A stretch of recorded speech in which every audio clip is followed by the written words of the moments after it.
thank you for the introduction, Ricardo, that nobody heard.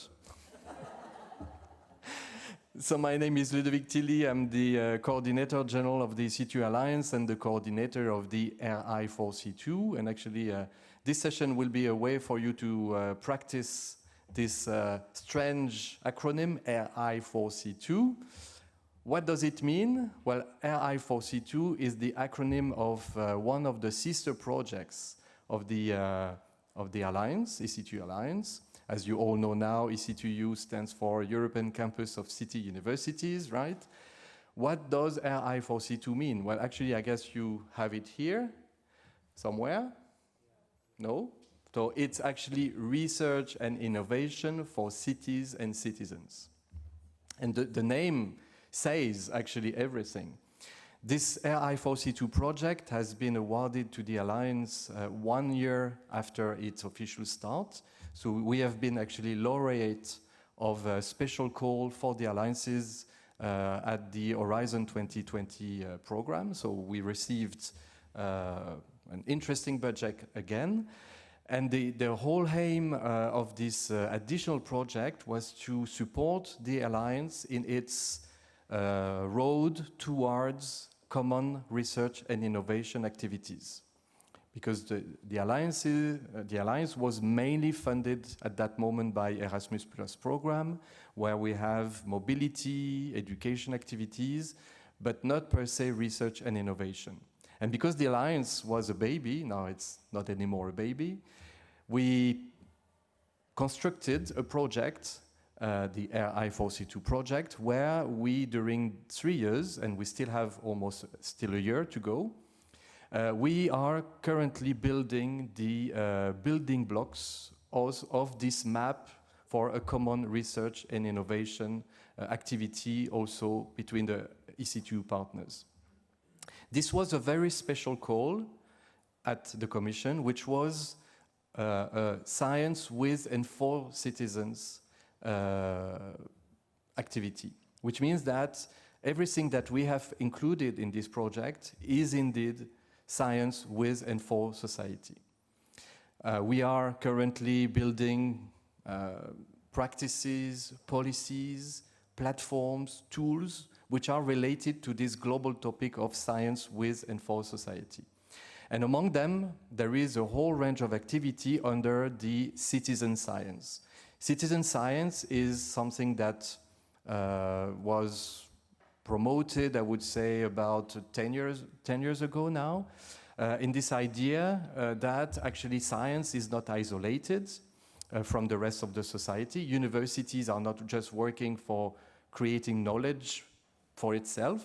Of course, basic knowledge is needed, but in the end, all this knowledge needs to be transferred to society.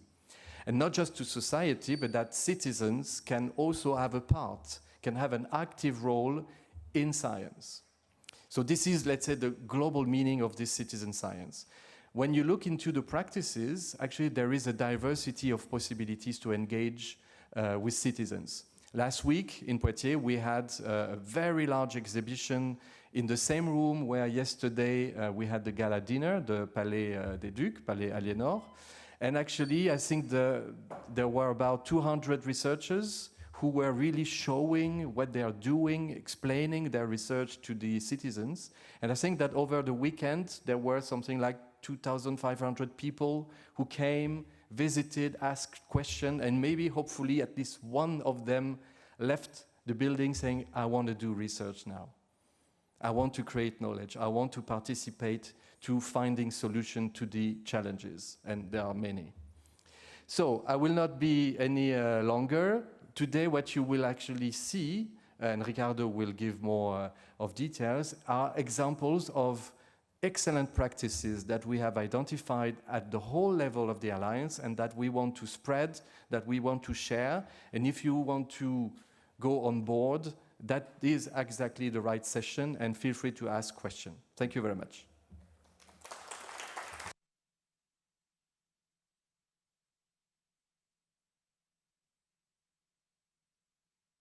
I hope now that you can hear me. So I would like to welcome Ana Santos Carvalho, which is a representative from the University of Coimbra. She runs science communication, and she will, guide us a bit from the perspective of communication to citizens and involvement of citizens. Anna, floor is yours. Thank you, Ricardo. Thank you, everyone. It's a pleasure to be here. After a very long travel, I got stuck in the plane for a while, but fortunately, I'm here today. So I'm here today to speak you a little bit about citizen science and science communication. So to share with you these challenges about what is exactly science communication. Probably some of you know it very well, others have some doubts. So that's why we decide to roll a survey in our university in order to understand what exactly is a science communication and if our academia knew what it was science communication. And we got a higher percentage of people that actually don't know exactly what is science communication. And the ones that think they know, they have some doubts. And that it was I would like to share with you, and I think I will do it in a few minutes. So you are passing my slides? Okay. That is not very common to me, that's why.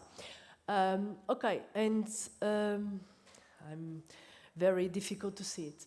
Okay, but exactly in this survey, we decided to ask what it was science communication. And in the next slides, you will be able to see the graphic where, thank you, Ricardo, where you can see that the majority of people actually didn't know.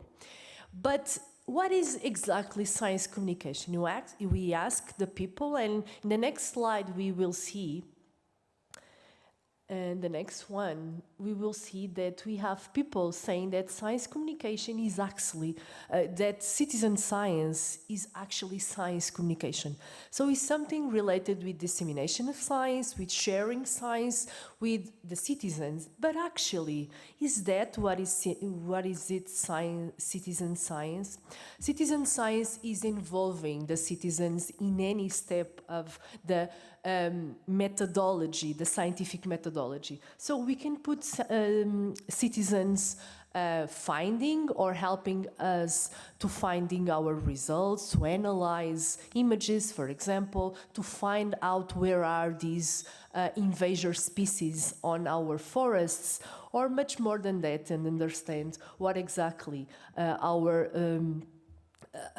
how our citizens can help us not only analyzing the results, also discussing about the results, or even trying to find a question, our research question that we want to answer at the end of our projects. So in fact, it is very important to be able in these citizen science projects to engage and involve the citizens in any one of these phases of the scientific methodology.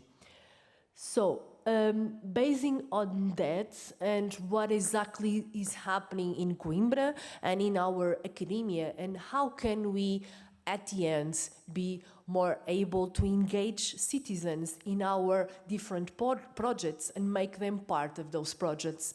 In academia, we can see, and I'm here giving you the example of our institute, the Institute for Interdisciplinary Research, when in the lot of different activities we are trying to put together the society together with science in different public engagement events.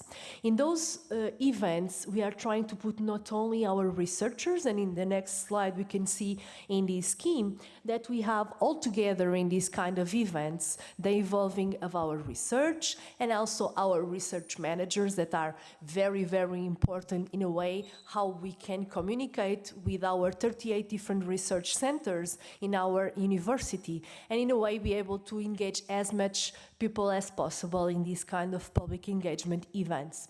And of course, every day that we go further, we need to engage the different stakeholders in our city. Not only the municipalities, but also all the merchants, all the shoppers, and also the different associations that may play a very important role in this kind of events.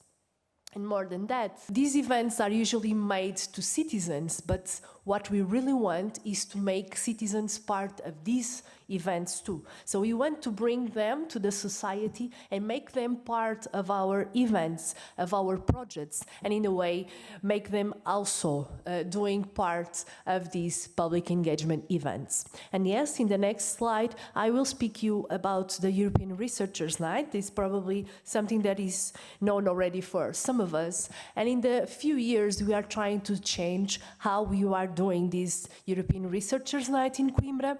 So instead of doing it inside of the walls of the university, we are bringing it to the streets, to the middle of the city, to Coimbra downtown, in a way to be able to engage more citizens, not only in these citizens projects, citizen science projects, but also in a way that they can be more engaged with science and in the way promoting how they can enroll in the future in these kind of citizen science projects. So in the next slide, you can see some numbers where in the last edition of the European Researchers' Night, we were able to engage around 600 researchers from our university in two of the main streets of our Coimbra downtown, in a way to be able to, in 85 different spots of activities, be able to engage our citizens in completely different research areas of expertise, with hands-on activities, with experiments, with challenges, to be able to share the science that we develop in our university with our citizens. Here you can see some pictures of what was going on, and in the next one I will show you. Next slide, please. Thank you. You are trying to evolve in how we are doing these kind of events. And coming from the university and making this connection of the university with the city, we are trying to perform and develop events as much as possible close to the society. And in this year, in the end of September, we were able to, together with the association that promotes our Coimbra downtown and with the municipality, be able to put all together our researchers on the streets with their activities and be able, together with the help of volunteers, our PhD students that are always able and very available to help us in these kind of events, be able to share science with the population. In the next slide, I can share with you some more of the pictures. And in fact, when we go to downtown to the streets of the city, we are also able to engage the shoppers, the merchants, people that manage restaurants, bars, and clothes shops, and make them also aware what was happening in our research labs, in our cabinets, what we are really doing inside of the university, and making them part also of this process of sharing science with the community. We were able to have more than 3,000 people this time with us in these events, so we are making this kind of events part of the agenda of the city and in fact making them more aware of what we are doing at university. So citizens are also every day more and more part of what we are doing at university. But we can do more than that. In fact, in this European Researchers' Night and other events that we are promoting at university, we want to go further. And as I start in the beginning, we want to promote more and more citizen science projects.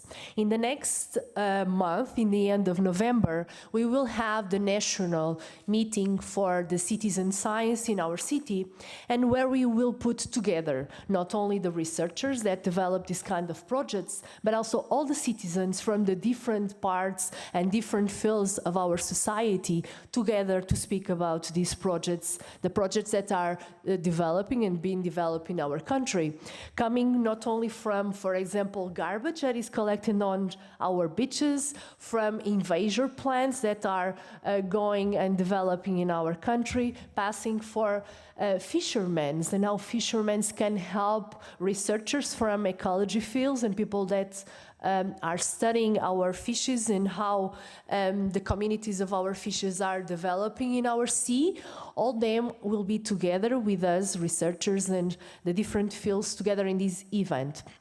we will be able to develop and have, for example, roundtables made only by citizens, where we will be able to understand why they are enrolling in this kind of events, why a fisherman is enrolling in projects, in citizen projects, why, for example, a common citizen wants to help us to understand how invasion plans are going on in their forests. So altogether, we are trying to understand how we can engage more citizens in these projects and be able, with this understanding of what is happening, promoting more citizens engaging in this kind of projects.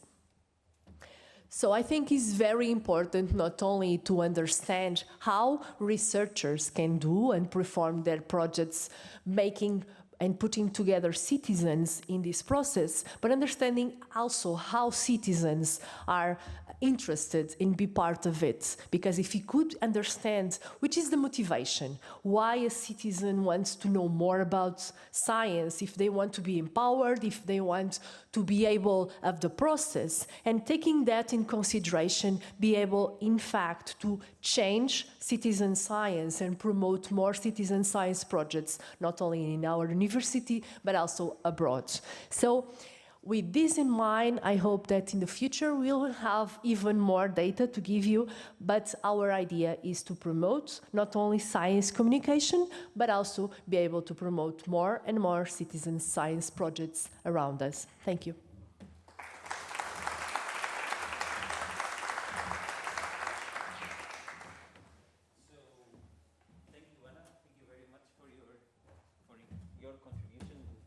Thank you very much for your contribution. So I wanted to let you know that we have a QR code to have this session a bit more interactive. So on the presentations, there'll be a QR code that you can follow. And then on tablet, we'll see the questions that you have to share. I'll share one, and then for the sake of time, to then give time to Marion. So the question is if there's sweets to attract people on the on your event. So when you go to Baixet, Coimbra, and you have the things, how do you attract people to come over from the street to the stands? But I can come you can and speak together with Ricardo. I think we this year in the European Researchers' Night, we have like 85 different research groups doing activities to the public, and they are doing a very good job. They are making very beautiful and attractive stands, and I think that will help for sure people to be even more engaged. So I think nowadays in every event that we do, our researcher is doing a very, very good job and improving how they are sharing their, but the way is to, our idea and our biggest task is to bring our researchers to the middle of the city, and I think they do the rest, and I think people will come for sure. It's not the merchandising, right? No, right. It's not. No. Okay, so I'll try to be short because we're a bit on time. So I'll try to follow with introducing Marion. Thank you very much for coming. She works at the public hospital, and she has several projects on the interaction with citizens, so she'll tell us about. I would ask if you could tell us about in 12-14 minutes, and then we can go on time. Thank you very much. Thank you so much to invite me. So yes, I am Marion Albouy, Professor of Public Health at University Hospital of Poitiers.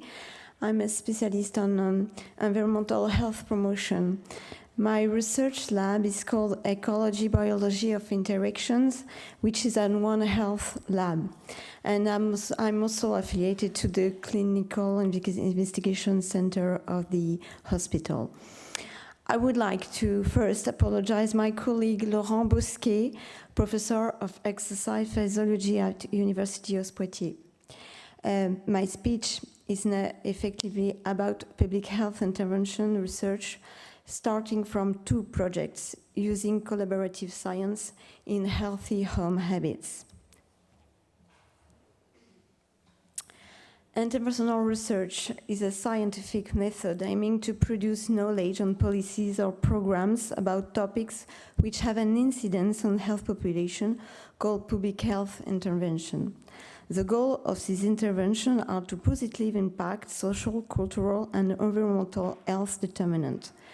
By definition, these interventions are complex, and the challenge is to find out their efficacy in the scope of evidence-based health promotion, but also the mechanism of their efficacy, aiming to transfer it another context. Indeed, in order to transfer the intervention in another context, we need to make difference between its mechanisms, also called key functions, and the implementation context.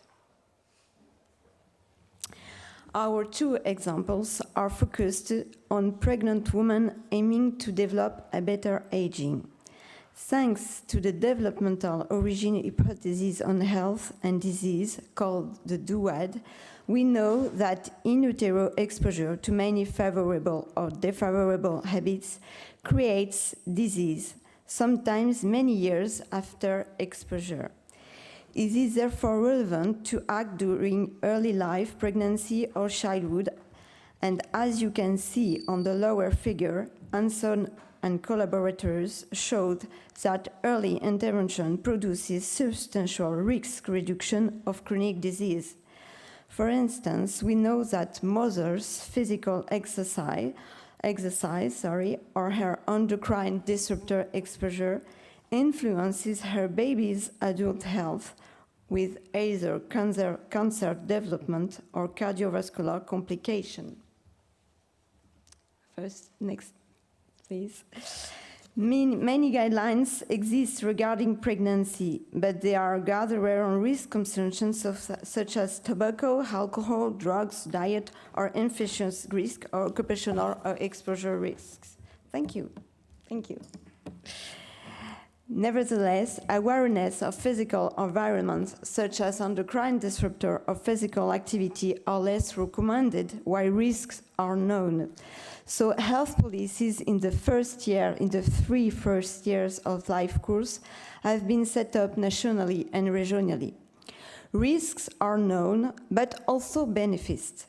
Likewise, a regular physical activity decreases about 50% the diabetes or hypertension risks. Where? Here. Perfect.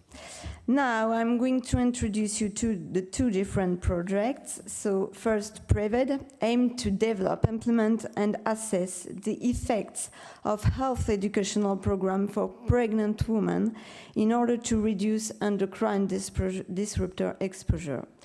Rapidly, PREVED had 4 steps, developmental steps, a consortium creation made of decision makers, researchers, and field workers, to a planification step with a creation of a psychosocial questionnaire assessing risk perception.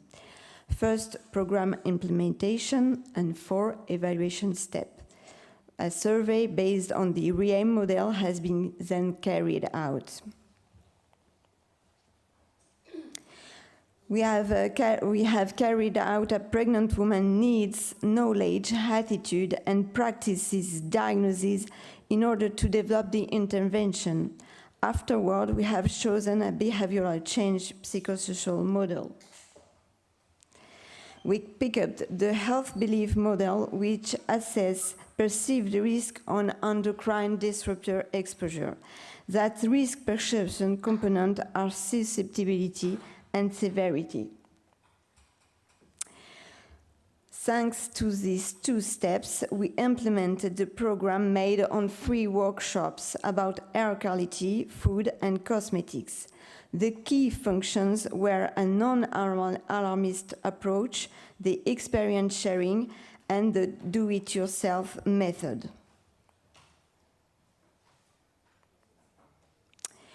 Ultimately, we assessed the program with a mixed method based on the RI4C2 model.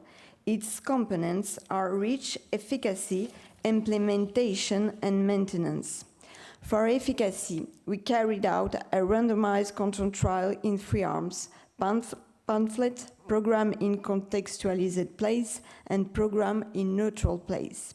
We measured outcomes before, after, and 1 year after the intervention. 268 women received the pamphlet, 172 also attend at least 1 workshop, and 135 2 workshops. A total, or about more than 400 workshops were set up, half in the contextualized place and half in the neutral place. We figure out 4 different outcomes. Risk awareness improves after exposure to the program. The presence of butylparaben, which is an endocrine disruptor in colostrum, is lower among women exposed to the program. Women exposed to the program had a lower canned food consumption, and methylparaben concentration in urine decreases more significantly among women exposed to the program.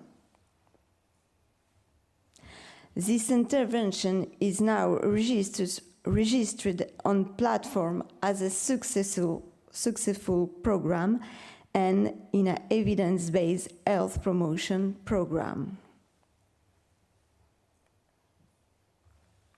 The second example is the Perimove for Health project we have just started. The aim is to develop, implement, and assess the effects of a program of pregnant women in order to do physical activity. The program is made up of health professionals, mainly midwives, training on physical activity prescription. The outcomes are behaviors change and physical and mental health markers, such as PREVED. A consortium of numerous field workers have been created. Both research projects are based on collaborative science between decision makers, researchers, and field workers. Field workers include users, but at the consultation stage rather than the partnership stage, which is something we need to improve, as the Montreal model reminds us. Our research is based in particular on 2 real environments that we allow to create a living lab of healthy habits at home. First of all, as you can see on the slide, the Villa Santé is a 700 square meter salutogenic platform in the University Hospital of Poitiers in my public health department. It has been built as a real house with 11 rooms, a kitchen, a bedroom, a bathroom, a library, and a living room. Secondly, the QG is a physical activity platform also in Poitiers, and I know that some person in here have visited it yesterday. Yes. To conclude, a future living lab with the 2 places, La Villa Santé and the QG, will be created in order to develop collaborative research with multiple partners. I would like to thank you, Laurent, for this presentation, and thank you for your attention.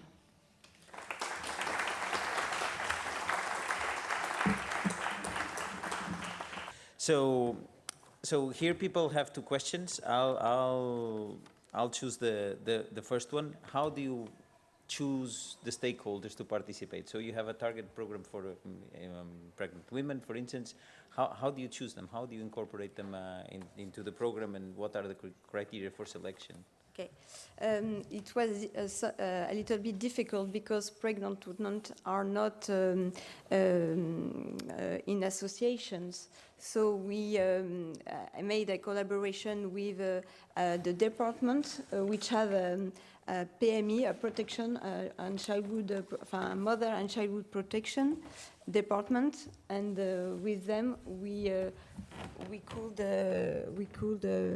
go Select them discuss through- with a pregnant woman, and we also made a survey in the maternity to ask them about their needs, their knowledge, their behavior about endocrine disruptor. So I understand it's through, let's say, interaction with the governmental agency that Yes. has responsibility. So Yes. the service to society comes Yes. from there.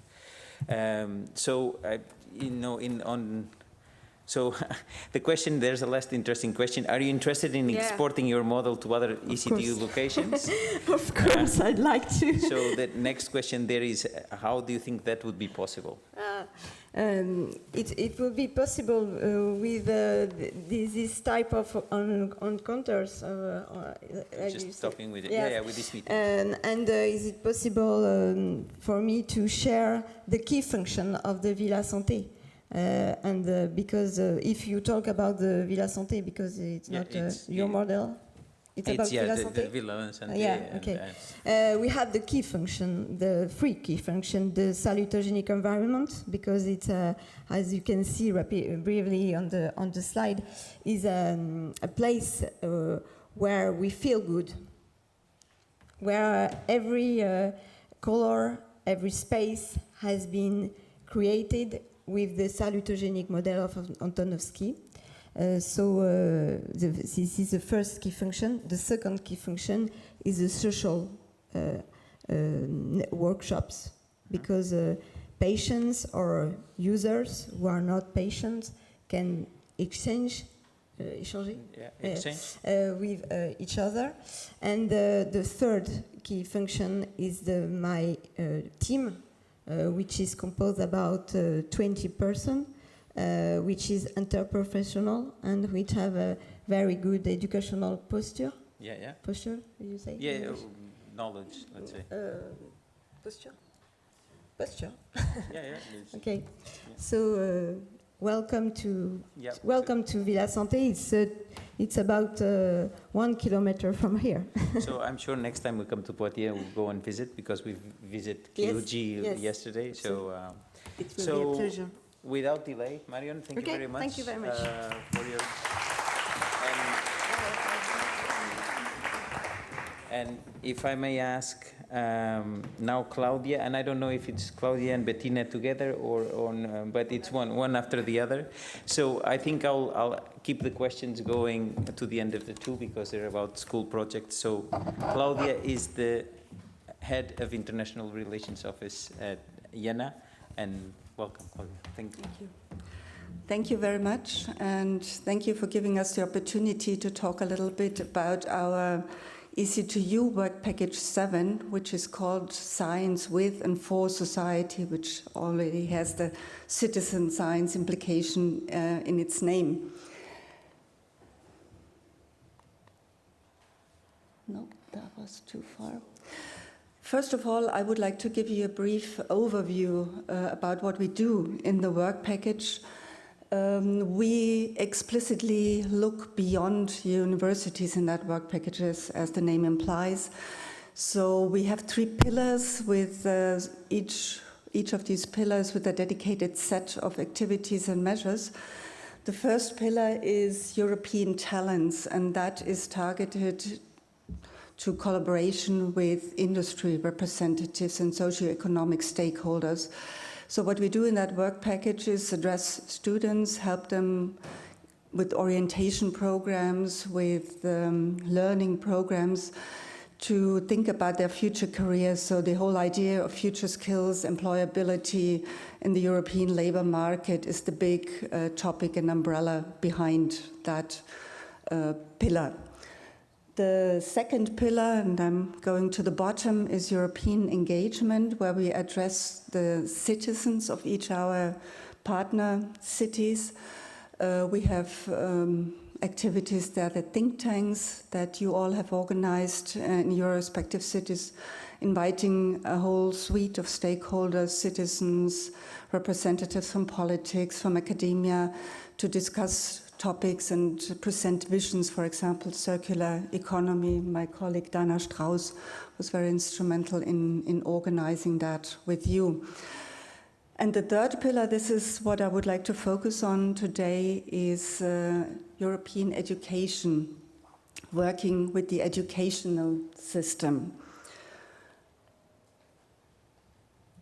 The rationale behind that is that classrooms get increasingly heterogeneous, intercultural, and we need to train and teachers as well as the pupils to deal with these situations. So that was the basic idea behind why we dedicated a specific set of measurements in that work package. But the idea is also that pupils, of course, are citizens. So we have a double role of that target group in our set of activities. So what we do is we have 3 explicit target groups. The first, the lighthouses of education, are connecting stakeholders within the universities, for example, institutes of education, language centers, career services, to exchange best practice, to exchange experience, and develop new ideas, visions for working together in the alliance. So this was the basis. We, in the meantime, have established quite a network of interactions, and that will hopefully mature into dedicated projects in the future. The second target group, the classroom internships, are the future teachers. So how can we prepare future teachers exactly to deal with heterogeneous, intercultural, multilingual classrooms?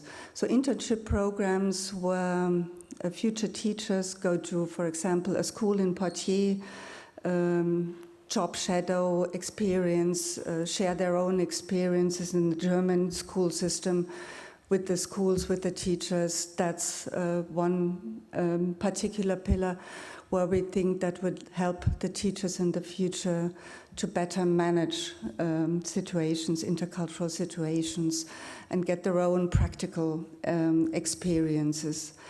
And the third activity is the school research projects that is explicitly targeted to the pupils. So pupils aged between 15, 16 and 18, so the more mature pupils, to do their own research projects. And the idea behind that is that, first of all, we want, of course, spark interest in the student-pupil community to do science, maybe for a future academic career, but also learn to work with their fellows across the network. So prepare results, develop results, and then share those results with a wider intercultural community. The projects that we developed are centered around the 3 thematic pillars that we have in EC2U. So one project is related to good health and well-being, work package 4.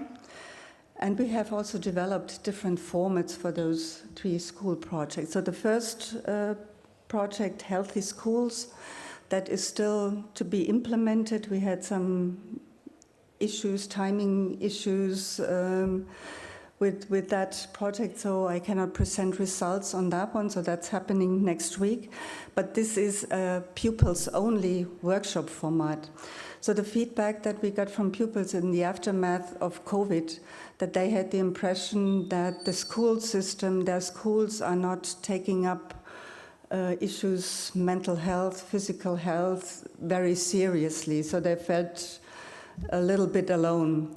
So the workshop will address 3 questions, explicitly pupils, no teachers involved. What does healthy school mean to you? How can schools be healthy environment? And what is your specific contribution? How are you personally preparing for health in school? So we are very curious about the results that we will have next week then to share. The second school project is related to work page 5, quality education, and explicitly addresses the topic of multilingualism, linguistic landscapes. The pupils wander around town, so if you look at in public space, there is a lot of language, different languages, signs of all kinds, posters, banners, whatever. And this is a project targeted to the pupils to raise awareness of a multilingualism, intercultural environment, and draw their attention to that. And the third project is assessing the impact of local heat islands. Sustainable Cities and Communities is the title of our work packages. That is the connection. And here I would like to hand over to my colleague Bettina Böhm, who has designed that project, and she will give you some details and findings and results. Thank you.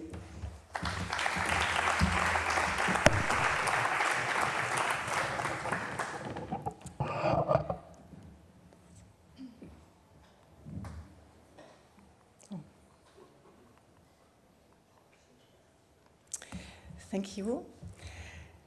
So when I was asked from the work package 7, from the science and citizen science work package, to design such a project, I thought about, okay, in our virtual Institute of Sustainable Cities and Communities, we do research to increase the resilience of sensible groups to the effect of heat waves in European cities in the context of climate change.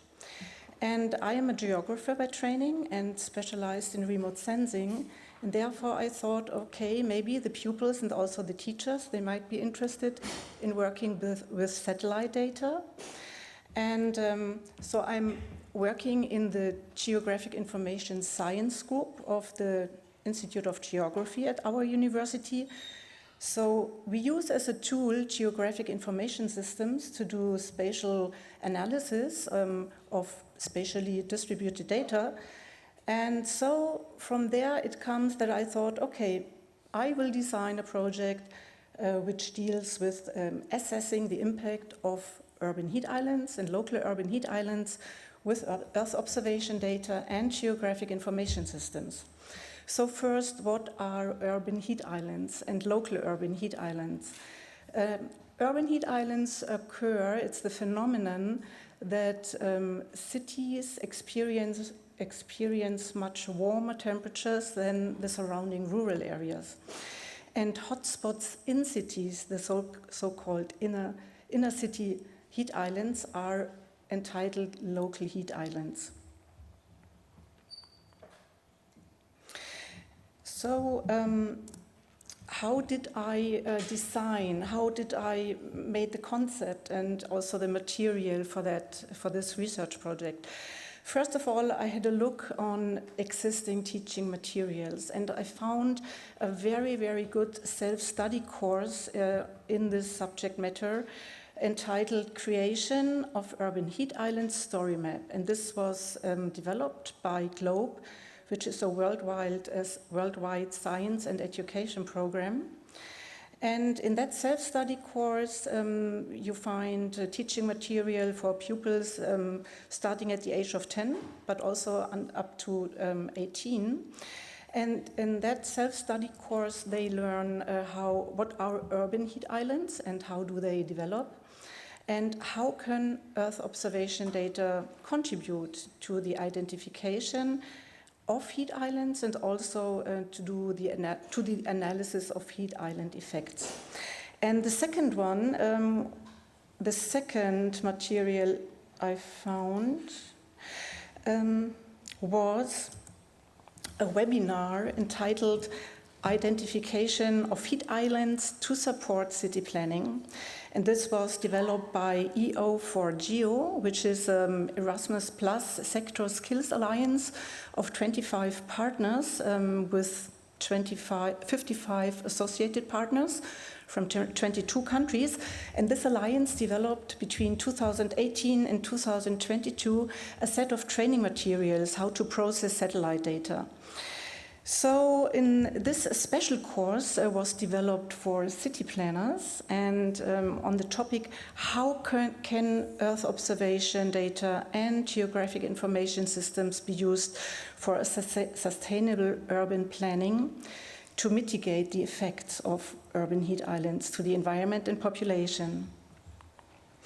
So having this training materials, I designed the project under the general conditions which were set for the implementation. So we also had some time constraints in the beginning of the development of our virtual institutes. All the academic partners, we had a lot to do, and it was difficult to find also academic partners to support that project, because we had no professional didactic support, which means we couldn't do any teachers training, which means we had to find a partner from the academic staff, from the professors, to support the project. And we said, okay, we will start somehow. I developed a lot of materials. We will start somehow, and let's give the former time to develop. We will see what will happen in the first round when we implement it. But please keep in mind, so our main objectives were to familiarize the pupils with the methods and the tools that can be used to assess the impact of urban heat islands. So the methods and the tools that can be used to work on that subject matter. And also one of the major objectives was to establish contacts with the other European schools. So I developed the materials for 11 lessons for the schools, and shared the material, set up the common e-learning platform or a course in our common e-learning platform, the local campus. So all the teaching material in English, and also especially for our German schools also in German. And then finally the implementation was in a different format, depending on how much time could the different players dedicate to the implementation. So in Jena, we performed the project between November 22 and February 23. And we did 11 classes, each lasting 90 minutes. We did it on a voluntarily basis. So the geography teacher in urban geography, she took the rest of the class to prepare them for the Abitur, so the examinations, and 7 pupils, they did voluntarily our project at the age of 17 to 18, and it was myself who really went into the class and gave the lessons, because the geography teacher had the rest of the class. In Coimbra, and this is a very nice thing, we could attract Ricardo Almendra from work package number 4, which is health and well-being, because he's also a geographer and investigates the cold, mostly the cold in Coimbra. And he found a geography teacher, a friend of him, which performed the project in between February and March 23. They had only 5 classes lasting 90 minutes, 9 pupils at the age of 15 to 16. And it was Ricardo and the class teacher and also 3 teacher students who implemented the project. And then a third time the project was implemented in Iași. And it started with the Green Week in Iași. And so it was Lucian Zwicker, our academic partner. He attracted, during the Green Week taking place in Iași, he attracted 15 pupils, which voluntarily worked on the project at the age of 15 to 17. I will now quickly show you how we implemented the project in Jena, because this was, in the first round, the most comprehensive approach. So first of all, the pupils learned how to download satellite data, land surface temperature data, and also land cover, land use from the Landsat satellites.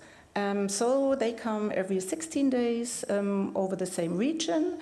So you acquire every 16 days in the best condition. If it's cloudless, you acquire one image.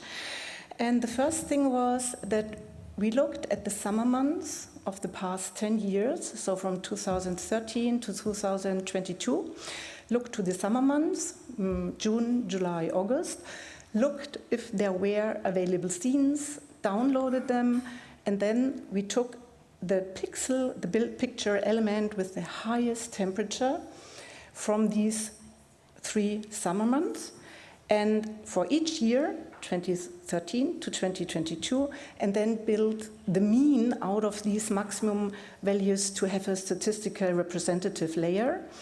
And then with this temperature layer that was derived, the pupils delineated local heat islands by setting a threshold. They played around with thresholds. So some pupils decided, I delineate now all regions that have a temperature higher than 30 degrees. This is shown on the left-hand side.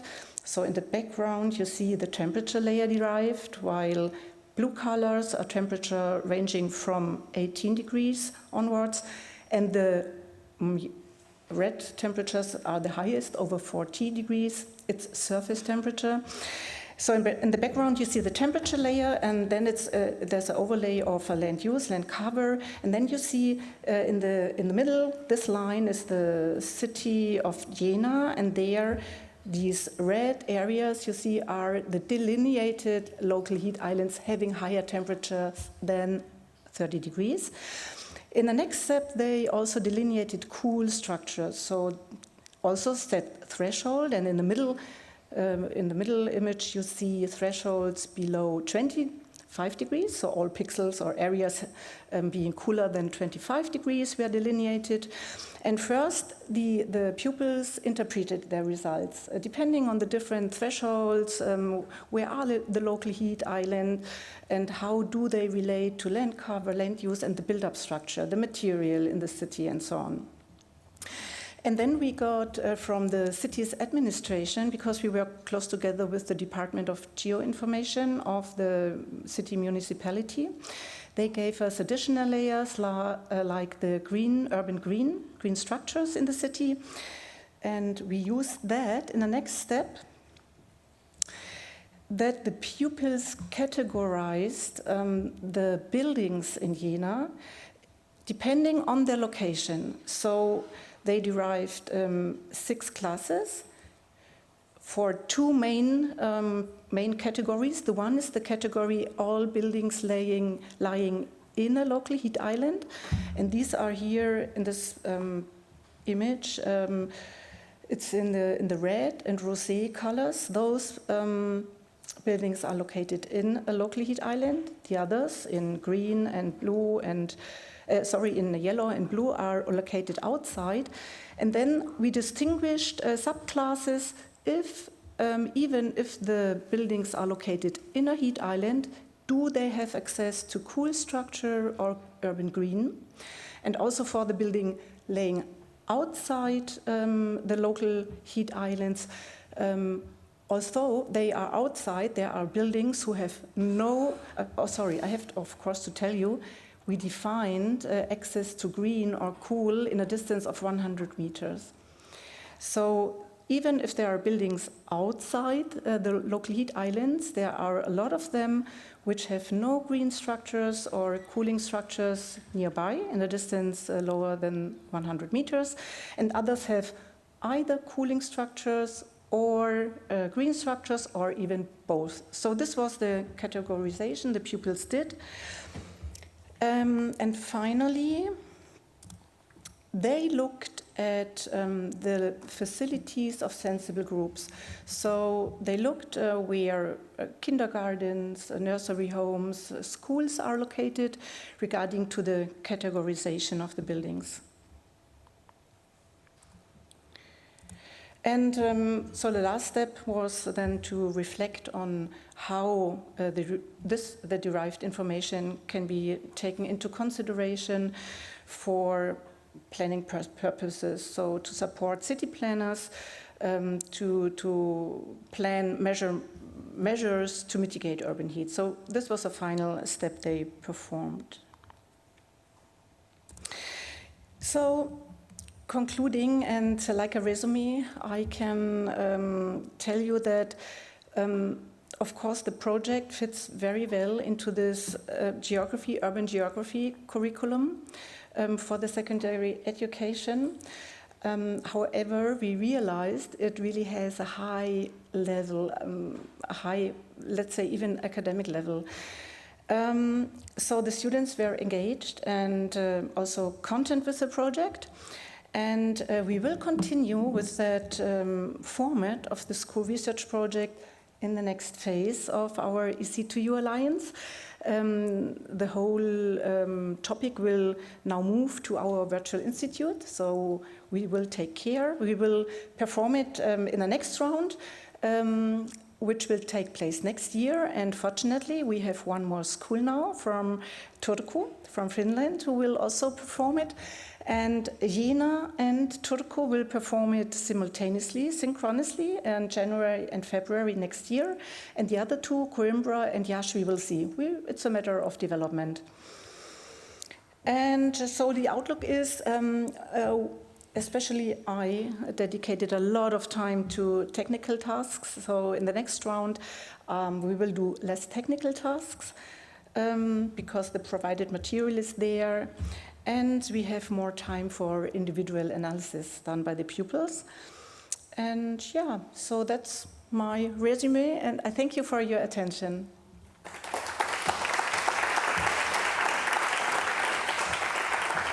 Thank you, Bettina. If I can ask you the question, so it's a surprise to know what you've been asking. So I'll find out, and there's microphones there, so maybe with you and Claudia, I can work out a bit for the 5 minutes. So actually I cannot share that, but the questions maybe, well, anyway, we'll try to organize. So the first question is, were you able to evaluate the impact of the school projects on the pupils that participated? So, you know, there was the school projects, so it is a bit of the feedback that you got from the pupils. The feedback from the pupils, how do you evaluate them, and, you know, how do you evaluate impact?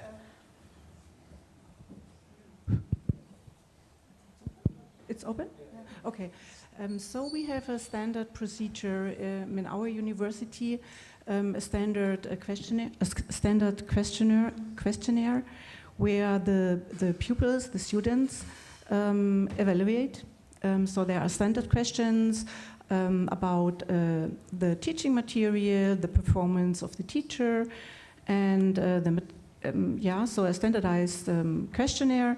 And the pupils from all the three, so Coimbra and Iași and Jena, the schools, the teacher, and also the pupils, they completed this evaluation, and so we had the feedback. And it was okay. Yeah, as I said, they were really on a scale from 1 to 5. It was on a scale between 4 and 5. So the mean. They were really very satisfied with it.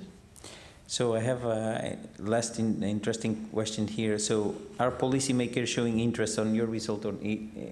So if you have shown the results of this test, let's say this pilot, to policymakers, and I would, you know, add up to this question, for when would we have, you know, signs on the road to say this is safe? You know, when it's a heat wave, go this, you know, like the fire, you know, the signs that you have on the end of the. When will we have that in Jena? So it's the outcome, right? So the result would have to be protecting citizens, right? If you want to, you know, if citizens participated and you go the full round, that's would you like to see, you know, instead of, you know, a sign for, you know, fire protection, you would say, you know, heat protection. Here is, you know, here's the tree. Yeah. So I like to add, so in our virtual institute in the city of Jena, we work closely together with the urban planning department. We are part of a working group for the implementation of the climate adaptation strategy of the city of Jena. We meet 3 times a year, and I presented the school research project there, and they appreciated the approach because already they realized if you attract pupils, maybe the pupils attract their parents. So it's really worth for them to gain this knowledge already at this age, and also to attract people to study on the subject, and then maybe also that they have future employees in their department. So, on interest of time, May I add Yeah. just one sentence? I think the school project in this phase were very challenging because of the COVID situation. So the schools obviously were very busy with some or many fundamental things to keep up educational system going at that time. So these are real pilot projects. I also saw the question, was it easy to engage the teachers? We have to be aware that in that phase it's an add-on, so it's a voluntary add-on on the side of the teachers as well as the pupils. So the first results, I think, are very promising in terms of engagement and interest that we see, but now we need to go into a consolidation, and I think it will get a major impact if we can show that the pupils really produce results, and indeed we show them to policymakers, and so they take them to another level. I think that will add another dimension of interest in the future. No, excellent results. So in keeping up with time, I would like to invite to the floor Daniela Soito. She is the WP6 leader of RI4C2, and she will tell us a bit about the implementation of living labs. She will tell us. Thank you. Thank you very much, Ricardo. I also learned a lot during past 5 or 3 years as a work package leader for good health and well-being in the ESC2U project, and as a scientific coordinator of work package 6 in RI4C2, focused on knowledge ecosystem, local knowledge ecosystem, citizen science, and living labs. As you could see, we are using in this project very nice, interesting new words for at least for some people, because we had presentations related to the school projects. As all of us remember, at a certain time during a lesson, teacher used to ask what you've learned about today. So may I address this question to the room? I'm going to try with a synthesis to make the life and the answers easier. So we've heard more about citizen science, what this means, who may be the stakeholders involved in citizen science.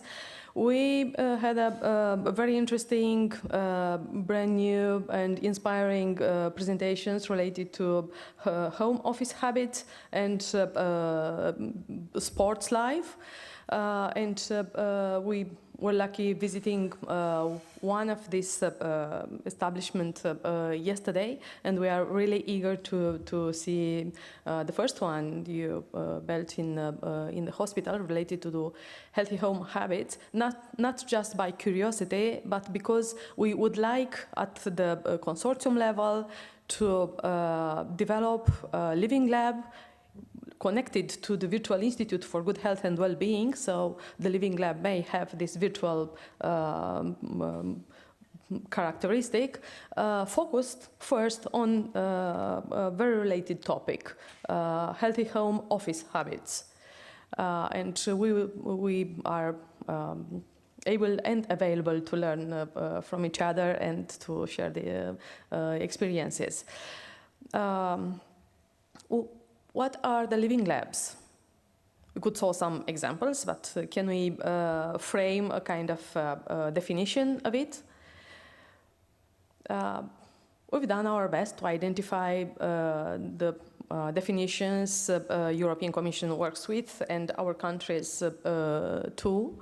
The best way to synthesize the concept, the characteristics of the living lab concept are related to real environments engaging different categories of people and entities in a co-creation process through all-out innovative process in order to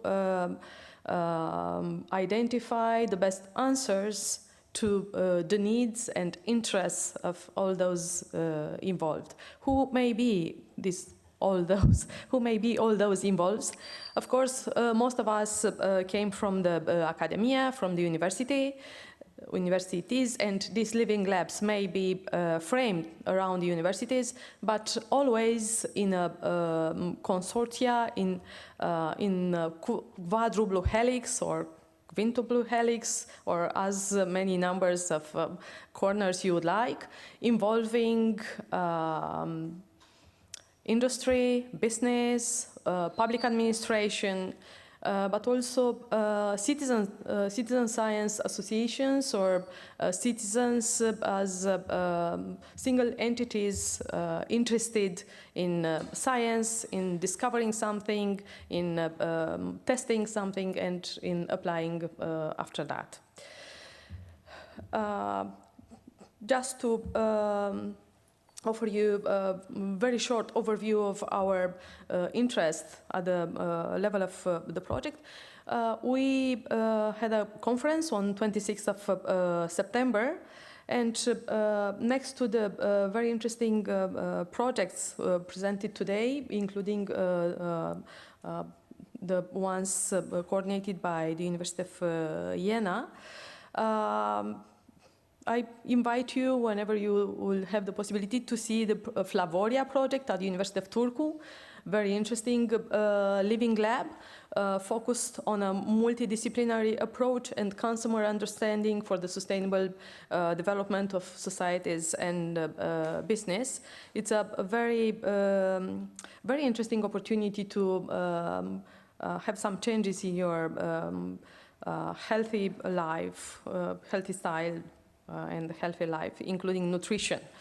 The QG project, Habitu de Vie, presented by Laurent Bosquet, and also the indoor environmental quality of school buildings. There is already a living lab experimenting this topic at the Coimbra University. We had the insight of Ana Calvao. Thank you again.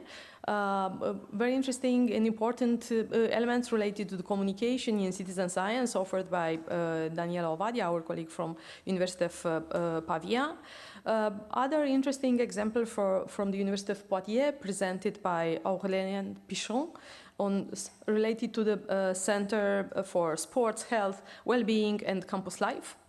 And also an interesting experiment performed during Jena Healthy Week and the forum and the summer school, Healthy Campus Summer School held in Jena, with an experiment involving students focused on healthy office testation exhibitions, with involvement of students from Jena University. And of course, we had contributions from the Gender Equality Unit for Citizen Science offered by our colleagues from Salamanca. We are inviting you, if you are interested. If you are not yet interested, please discover your possible interest as an active citizen related to science. And again, I'm inviting you to join us in our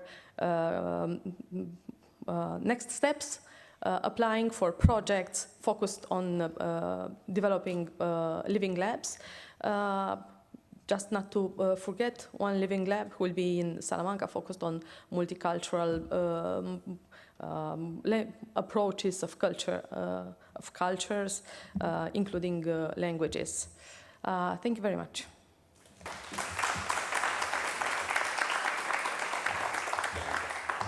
Thank you.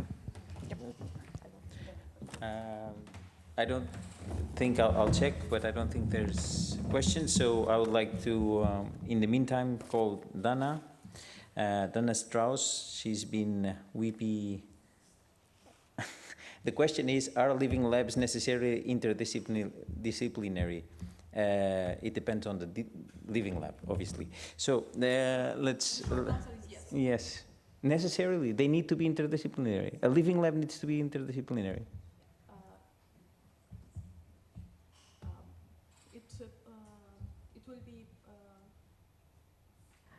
It will be better to have an interdisciplinary approach that will make it more sustainable.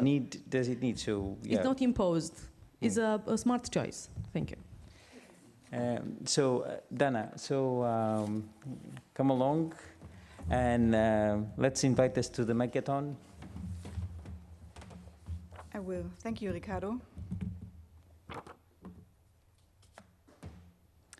Yeah, we have the action item right on the first slide. So take part in the hackathon.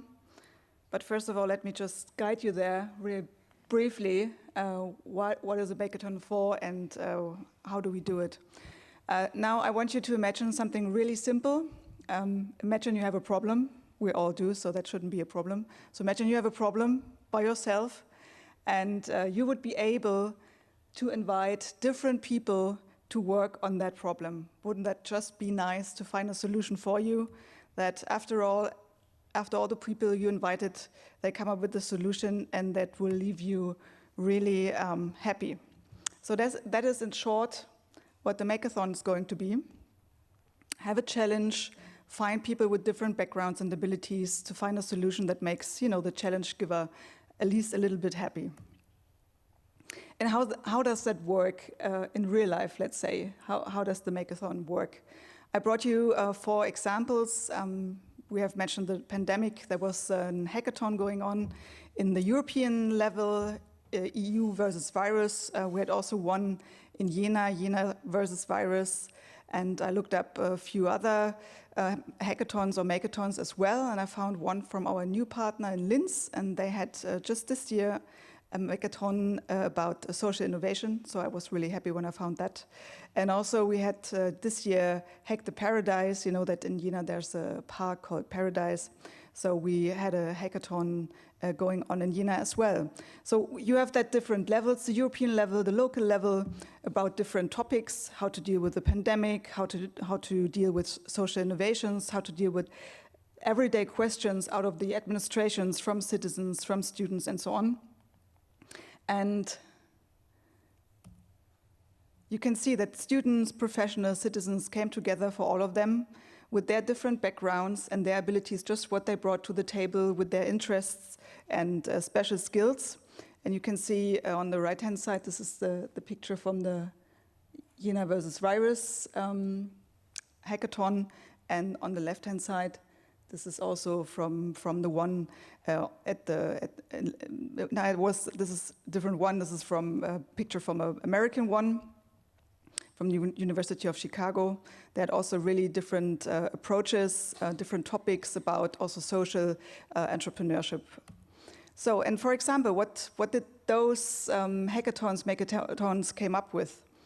In the Linz example about social innovation was really the question, how could we bring the city of Linz closer to the visitors, closer also to the inhabitants? And one of the results of the hackathon was an app called Tell Me More, where the story of the city is told digitally. So when you visit Linz, and we will all do, hopefully, in the future, we can download this app and we will have the story of Linz told to us. So and citizens can also contribute to that app, so it will really a colorful portrait of the city. In the case of the pandemic and also of the Jena versus virus hackathon, we developed, I was part of that, you can see me here under my cherry tree. We developed an engagement finder for voluntary social work. So that was really a plus, because until that point, all the lists, how to engage, how to help elderly people go shopping and so on, they were just on PDFs. And of course, this is not the way to proceed if you want to really engage that in a large scale. And also ideas how to have more sustainable concepts for the university shops, and many more were developed during those hackathons and makeathons. So it's time for us, that's our thought, to have an easy-to-use makeathon now. We have seen all these brilliant examples, and we want not just to invent the future, but we want to reinvent it. So really think in new ways, really see what we're starting from, have a look at our past, and then see how can we just maybe chose a different path, and how to reinvent really what is going to happen. And the goal is twofold. One, of course, we want to highlight our innovative abilities as a European alliance, but also as individual cities. And at the same time, we want to create and implement sustainable ideas. I'm faster here than, sorry, I have to click more. We want to foster the creation and implementation of sustainable ideas that contribute to a better future. And we have already chosen 4 topics. So the makeathon, the easy-to-use makeathon, will center around, first, diversity and inclusion, nature and sustainability, well-being and happiness, and much needed peace and democracy.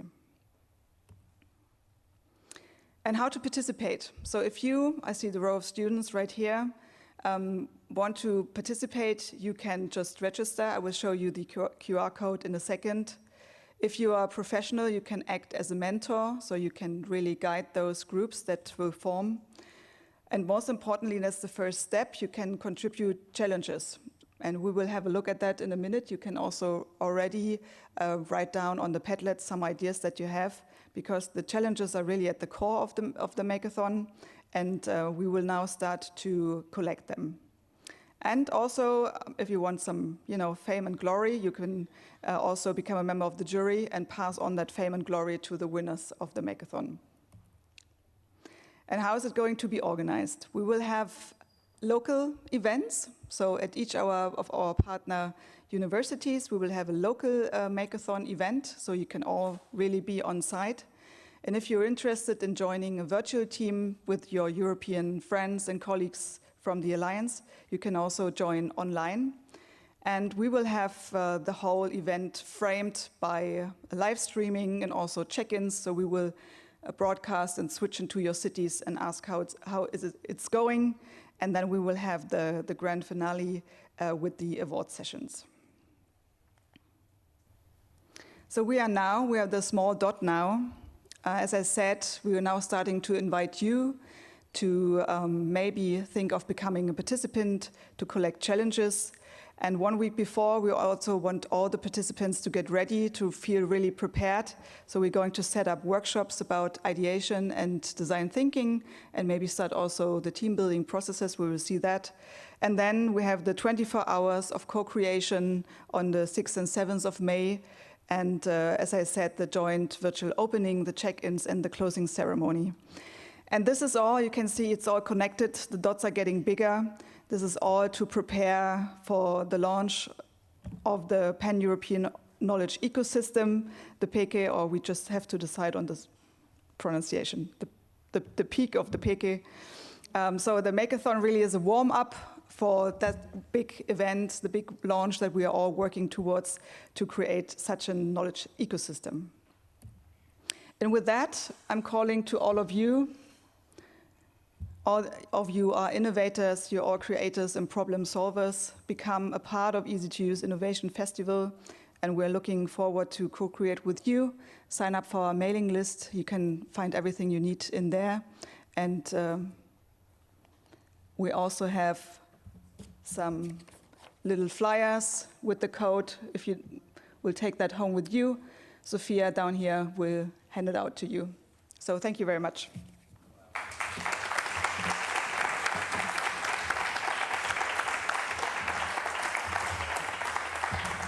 And Anna, so congratulations all for being on time. This was quite a challenge. So thank you very much for your help in managing that. So thank you for your questions as well. They're very good. So I would like to, take the challenge and the last one to get it to the table, and I'll read them out loud because I don't know if you can see the Padlet. So how to stop fake news. I have one small hint is check your sources. So what would the table say to that? No, so that would be a challenge, yeah? Challenge, but I think this is really just to collect the challenges for the Makeathon, so you can all start thinking about answering that question. Yeah. So the next one, I'll read it out loud. How to promote the exchange of ideas without leading to aggressive behavior. Well, keep calm. That's normally what... So I one that's, is there a professional fact-checking for the hackathons? So the Makeathon and hackathon is a different concept, or slightly different concept, but it talks about the storytelling in Linz. So I don't know if, so actually I don't understand very well the question on Just approach me afterwards. Yeah, I think that's the... Another one, which I think it should be a challenge, how to foster a truly equal and inclusive society. That would be I guess, in terms of a comment, too big of a challenge to deal with a 24-hour. It needs to be a bit more nailed down. And yeah, that would sustainable future with sustainable use of polymers. That, it's a, opposite type of challenges. So again, thank you very much for, being here, listening out of what, what we're doing in terms of innovation and research for citizens and citizens. And maybe if I would like to open the floor to, if someone wants to say and add anything, and if not, yeah, and then we'll, thank you very much.